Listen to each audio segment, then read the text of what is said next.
ni Papa, of course. At syempre, sa negosyong iligal. Yung mga alahas, naiintindihan ko, pero... Ito mga pera, bakit hindi mo ilagay sa bangko? Ilalagay ko rin yan eventually sa bangko. Pero hanggat pinoproseso pa kung paano palalabasin na galing sa legal na paraan ang mga perang yan, for the meantime, dito muna yan tinatago. My goodness, Veronica, napakayaman mo talaga, ha? Paano mo ubusin ang lahat ng to? Hay nako, no wonder kapag may problema ang negosyo, ang bilis mo makabangon. Ikaw na, may sarili kang bangko dito sa bahay mo na hindi humingi ng collateral, ha?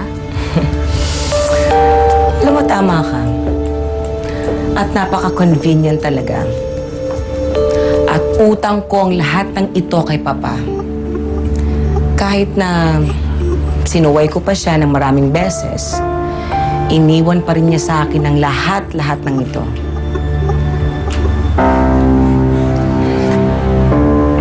Eto, Veronica, pwede bang akin na lang to? Naku, this is so exquisite, ha?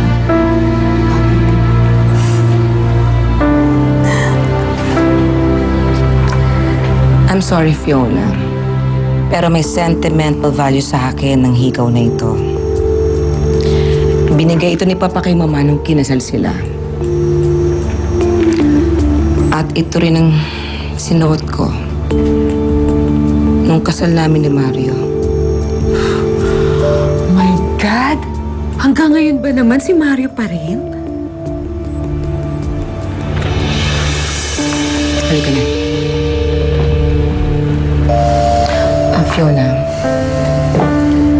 sa'yo ko lang sasabihin to, ha? Ano yun?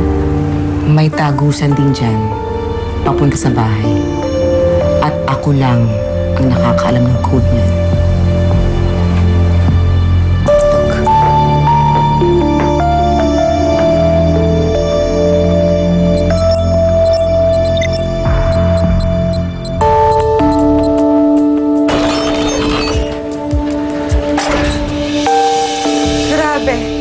Wala akong masabi.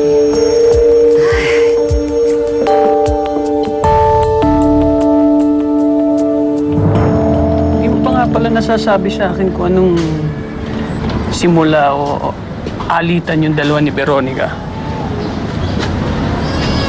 Ang asawa ko naging asawa niya. Ano?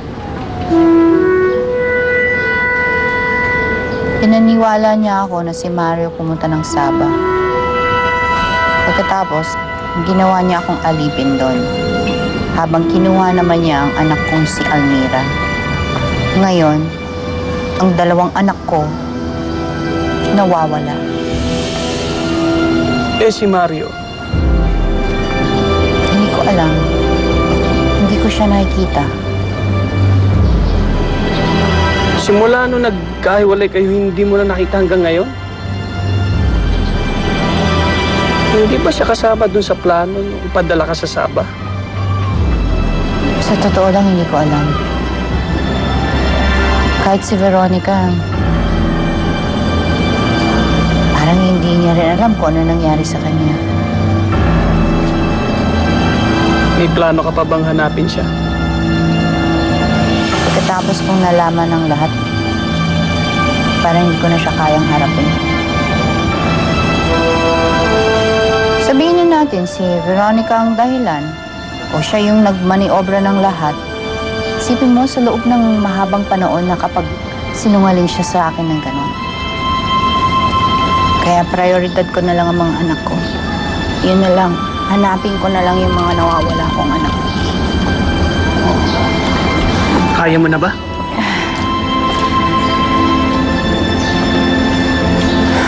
Konting kirot pero kaya ko to. Kaya gusto ko nang umpisa ng paghanap ng mga anak ko at makuha ko si Almira kay Veronica. Eh, nagmamadali ka naman. Sabi ko naman sa iyo mas maganda yung dahan-dahan. Para wala tayong magiging problema sa mga gagawin natin. Sasanayin kita. Kailangan kasi, hindi basta-basta kasi itong gagawin natin eh. Hindi biro to, Amelia.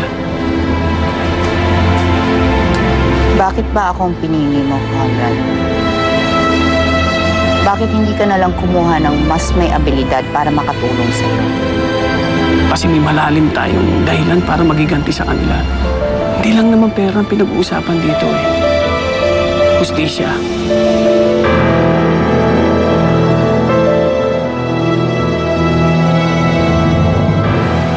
Almira, Angga, sana makita na kayo ni ate.